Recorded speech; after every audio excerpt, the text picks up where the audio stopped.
Yeah, Clive, I mean, you can see the sheer scale of the devastation here. It's getting pretty late in Bangkok now, but rescue workers have been here for hours battling through that debris, just desperately looking for any sign of survivors. The latest figures that we've been given are 6 fatalities, but more than 100 people still missing there. And for those people just a few hours ago, it was a normal Friday afternoon at work.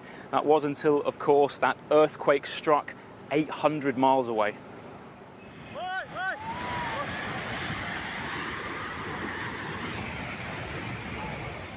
After the shock, it took just moments for tragedy to hit Thailand. This was years of work, destroyed in seconds.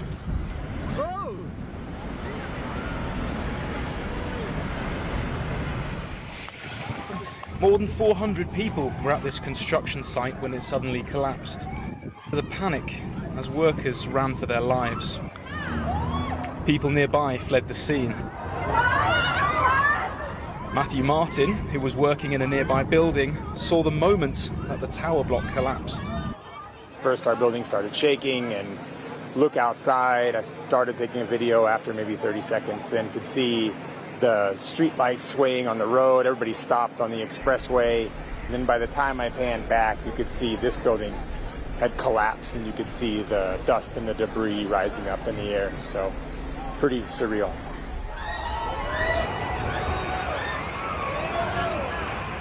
Dozens may be trapped in the debris.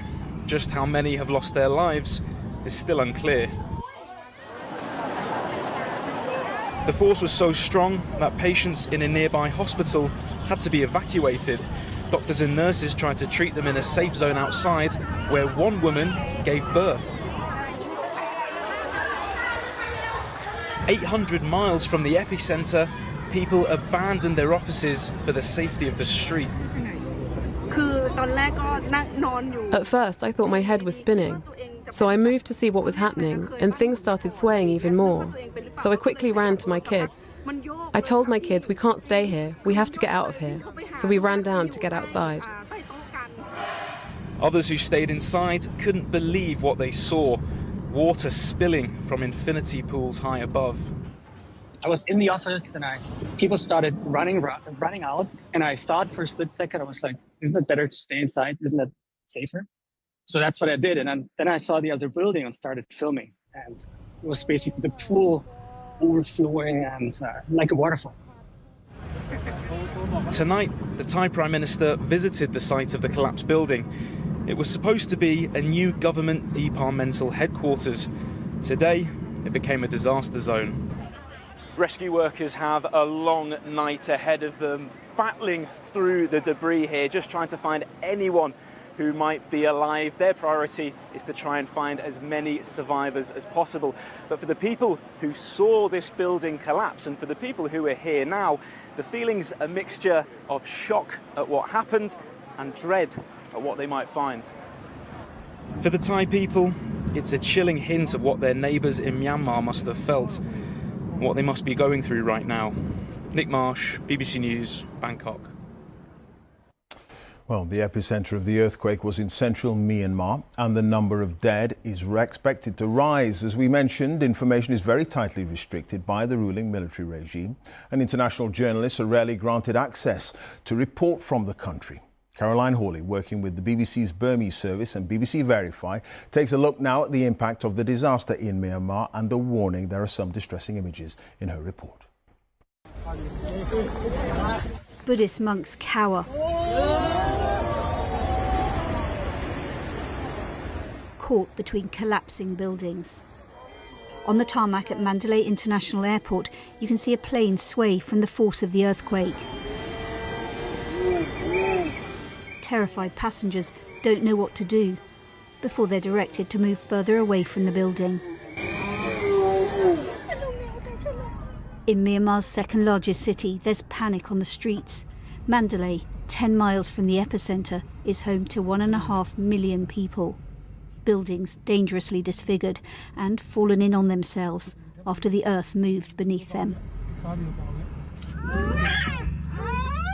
This woman's trapped with her baby boy.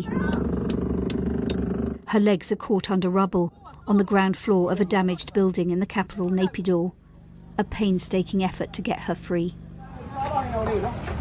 We don't yet know the real scale of this disaster, but hospitals have been inundated with the injured.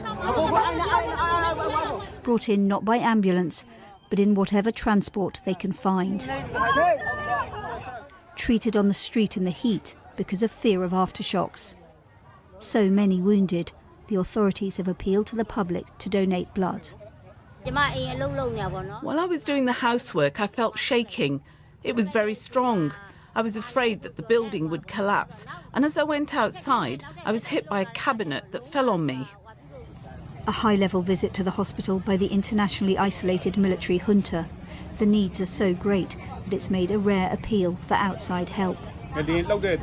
We want the international community to give humanitarian aid as soon as possible, the spokesman says.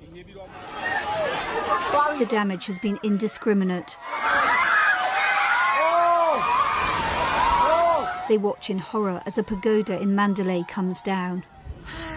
Cultural jewels, along with basic infrastructure, have been destroyed. And many areas have been cut off, with roads concertinaed and cracked, and the power and internet down.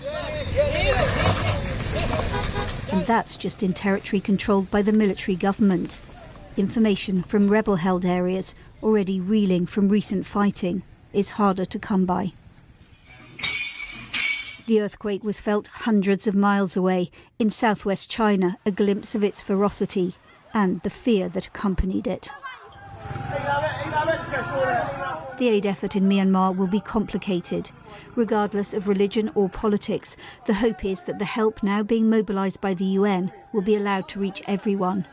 Tonight, a rescue worker in Mandalay told the BBC that many people remain under the rubble, and with little equipment, they're digging for survivors with bare hands. Caroline Hawley, BBC News. So, how do these earthquakes happen, and why was this one so big and devastating? Palab Ghosh is here to explain more. Palab. Clive, these images show the damage caused by the earthquake. The region is one of the most seismically active regions in the world, but this latest shock was one of the most powerful in the area for a century. So this is a very large earthquake. It's capable of causing extreme damage close to the epicenter, and it's likely to have been felt further away. The Earth's crust is made up of plates which rub up against each other. They can slip and suddenly release their energy, which is what happened on this fault line outside the city of Mandalay in Myanmar this morning.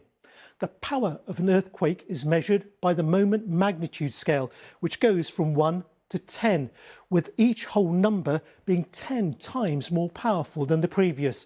So, at 7.7, this was a really intense shock. It was followed by a smaller aftershock of 6.4, and then several others. There are likely to be more in the coming days and weeks, but they'll be smaller and less frequent. The concern, though, is that the earthquake and the aftershocks were relatively shallow, less than 6 miles deep, which means that the impact on the populated area above was much greater. It's very shallow. The depth is being quoted as 10 kilometres. It could be less. The shallower an earthquake, the stronger the shaking that's felt at the surface. And it's the strength of the shaking that does the damage, not the magnitude of the earthquake.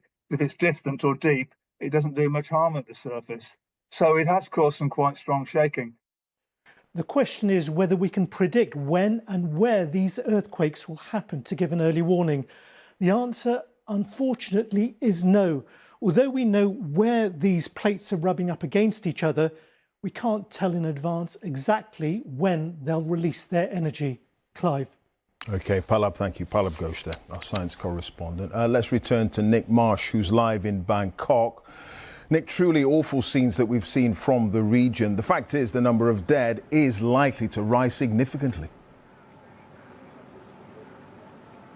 Yeah, it is, Clive. I mean, as I say, these rescue workers have been here for hours and hours and hours. There are rows and rows of emergency vehicles, of diggers, of pickup trucks, heavy machinery, and still we haven't, apart from the immediate aftermath of the collapse, we haven't seen any survivors come out. So people are bracing for the worst. There are 100 people unaccounted for.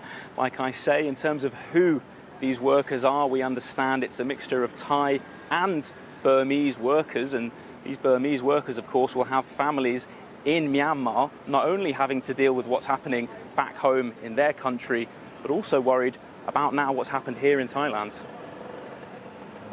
Nick, thank you for that. Nick Marsh there live in Bangkok.